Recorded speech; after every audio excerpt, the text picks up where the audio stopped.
Bonsoir. Nous en avions déjà parlé en juillet avec un des membres du GIEC. À l'époque, des informations d'un rapport sur le climat avaient fuité. Ce rapport est sorti officiellement ce lundi. Que dit concrètement ce fameux rapport du groupe d'experts intergouvernemental sur l'évolution du climat? C'est alarmant. C'est alarmant dans la mesure où, en effet, les conséquences du changement climatique, les manifestations du changement climatique sont de plus en plus évidentes. Vous savez que le GIEC a l'habitude d'être extrêmement prudent dans ses conclusions. Et là, la conclusion principale, c'est que le changement climatique est absolument incontestable. La démonstration scientifique est faite. On ne peut plus contester le fait que ce sont les activités humaines également qui enclenchent ce changement climatique et particulièrement toutes les émissions de gaz à effet de serre. Et donc le principal moteur, on en parlera probablement, c'est l'augmentation du gaz carbonique qu'il va falloir réduire. Mais dans le pire des scénarios, on est à 5,7 degrés en plus, c'est ça? Oui, un peu plus de 5 degrés selon les modèles. Et donc ça supposerait qu'on n'y ait aucune action climatique, que les gouvernements et les citoyens ne fassent rien pour contrecarrer ce changement climatique. Et il y a aussi des scénarios qui montrent que l'on peut respecter l'accord de Paris et rester en dessous de 2 degrés de réchauffement et peut-être même à l'échelle globale et peut-être même autour de 1,5 degré. Mais ça suppose des efforts absolument gigantesques que l'on ne voit pas arriver. En attendant, les catastrophes naturelles récentes, comme les inondations meurtrières en Allemagne, en passant par des feux gigantesques en Grèce, des records de chaleur au Canada, est-ce que selon vous, c'est une conséquence du réchauffement climatique ou juste un concours de circonstances?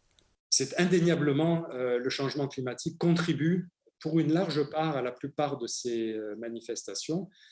Par exemple, pour ce qui concerne la région méditerranéenne, les vagues de chaleur et aussi les vagues de sécheresse sont absolument liées au changement climatique et elles vont se renforcer. La Méditerranée, en fait, est une des régions qui a été identifiée comme la plus susceptible de subir des conséquences majeures du changement climatique avec l'Arctique. Ce qui se passe, c'est qu'en Méditerranée, la température augmente beaucoup plus qu'à l'échelle globale. Quand on arrivera à l'échelle globale à plus de degrés de température, on aura en Méditerranée plus 3. Donc on est largement au-dessus des tendances globales. Et quand il fait plus chaud, eh bien l'atmosphère pompe de l'eau dans les sols. Et donc ça assèche complètement les sols. Et c'est des conditions qui sont extrêmement favorables. Chaleur plus sécheresse aux feux de forêt, comme ceux que l'on rencontre actuellement. Plantez-nous le décor. Comment devrait être la région si l'on ne fait rien? Ce rapport du GIEC ne concerne que les manifestations physiques du changement climatique. Les impacts et les phénomènes d'adaptation feront l'objet d'un rapport qui paraîtra, je crois, en avril 2022.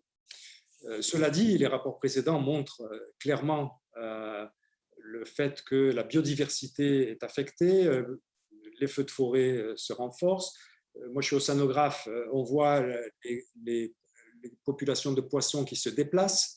Les poissons se déplacent vers les pôles de manière à rester dans leur optimum de température. On a des espèces invasives qui arrivent, par exemple en Méditerranée, en provenance de la mer Rouge, parce que la Méditerranée se réchauffant, elle devient propice à beaucoup d'espèces qui viennent de la mer Rouge. Pour beaucoup d'espèces, ce n'est pas un problème, mais certaines, en fait, ont tendance à remplacer les espèces endémiques, c'est-à-dire les espèces qui sont nativement méditerranéennes. Et c'est le cas de certains poissons, par exemple, qui sont absolument voraces, le poisson lapin, et qui déplacent des poissons qui sont d'origine méditerranéenne. Et que faut-il faire? Parce que jusqu'à présent, on a fait un constat.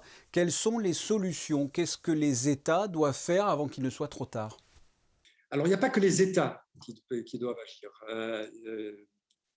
Tous les acteurs, en fait, ont à agir. Les États, bien sûr, dans le cadre des négociations internationales, comme la conférence des parties de la Convention des Nations Unies qui va se tenir à Glasgow au mois de novembre.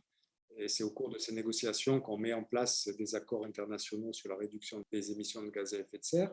L'industrie doit également agir. Les collectivités régionales et locales, les villes, les métropoles, les citoyens, tout le monde en fait est concerné par les conséquences du changement climatique et ont aussi les solutions en main.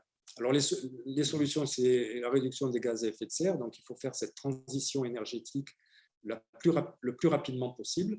Et donc, il y a des scénarios du GIEC qui envisagent, qui montrent qu'il est possible de respecter l'accord de Paris, mais il faut que cette transition ait lieu maintenant. Et quand on voit l'engagement des États à l'heure actuelle, cet engagement est beaucoup trop faible. On est actuellement sur une augmentation de la température en 2100 de l'ordre de 3 degrés. Il y a des programmes qui favorisent les économies d'énergie, qui favorisent l'isolation des foyers, qui favorisent l'achat de véhicules ou de vélos électriques. Mais c'est trop timide il faut un effort bien plus considérable. Et il faudrait profiter de la période post-Covid pour ne pas repartir sur les mêmes rails que précédemment. Il faut que cette transition soit véritablement engagée. Jean-Pierre Gattuso, merci d'avoir répondu à mes questions. Merci à vous.